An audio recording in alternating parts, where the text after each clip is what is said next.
kita baru saja selesai buat laporan polis ke atas Perdana Menteri, ya, PMX dan juga Timbalan Perdana Menteri.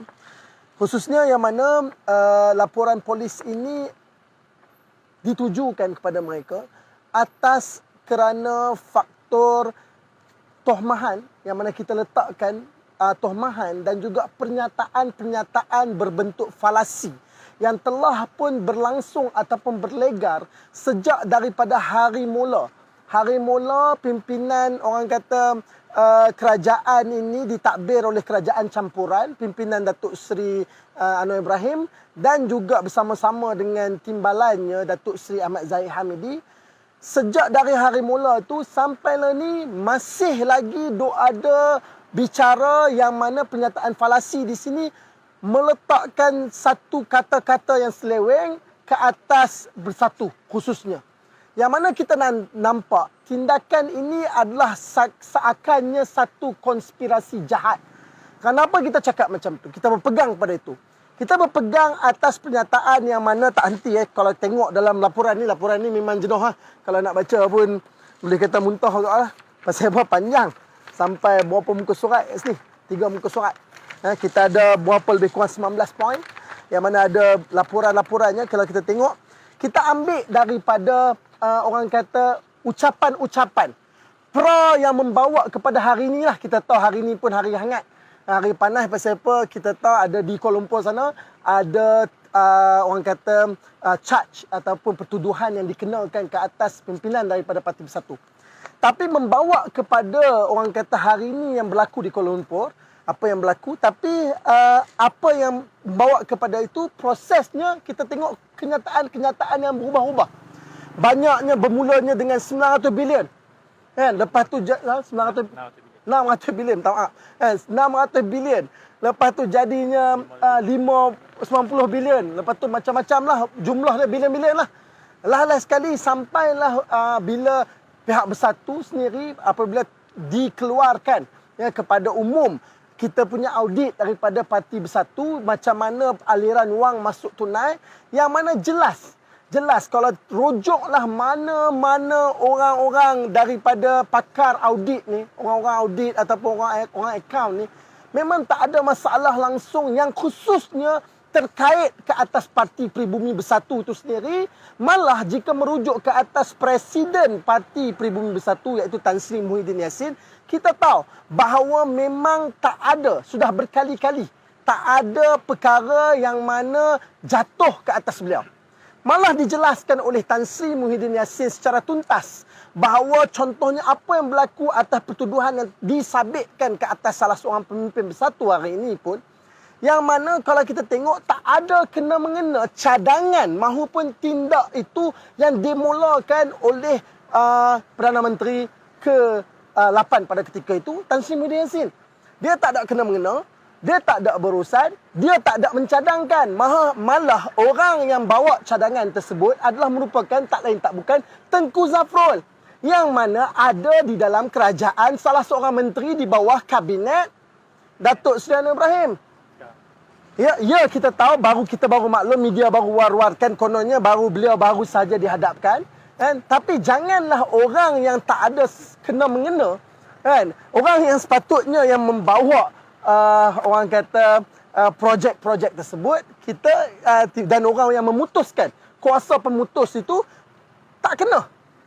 Hanya semata-mata nak disabitkan cari kesalahan itu ke atas pimpinan yang orang kata yang mungkin yang orang yang tolong bawa projek-projek ke atas dia, sedangkan kuasa pemutus itu jatuh ke atas menteri.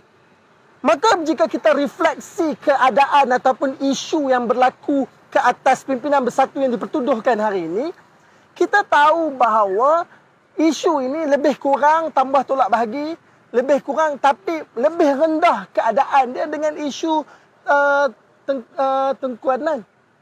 Tengkuanan. Kunan. Ya, Kunan. Dengan Kunan. Kunan tu pada ketika itu dia ada kuasa memutus, dia putuskan sendiri. Hak ni Wan Sepo Wan Jan ni, dia tak ada kena-mengena. Bukannya dia kuasa pemutus. Yang memutuskan adalah Tengku Zafrul. Kan? Jadinya kalau dalam aspek ini pula kita memang tak ada toleransi. dalam konteks kata salah laku terkait dengan rasuah ataupun salah guna kuasa, memang kita tak ada toleransi. Memang kita menolak, dan Perikatan Nasional kekal sebagai sebuah, orang kata, badan yang membawa suara masyarakat, orang kata badan politik, organisasi politik yang mana nak mengangkat martabat rakyat dengan nilai integriti. Justru bila kita nak bawa nilai dan peranan integriti, memang kita tak ada masalah. Tapi bila kita nampak apa yang dimulakan ini adalah merupakan satu agenda ataupun agenda politik semata-mata, pertuduhan jahat sebab nak dekat PRN. Bila nak dekat PRN, yang mana disebutkan oleh Tan Sri Muhyiddin Yassin, disebutkan oleh Menteri Besar kita, Datuk Seri Sanusi, disebutkan bahawa memang nyata jelas ini adalah merupakan agenda politik semata-mata yang mana nak mencalar imej Perikatan Nasional dan juga Bersatu.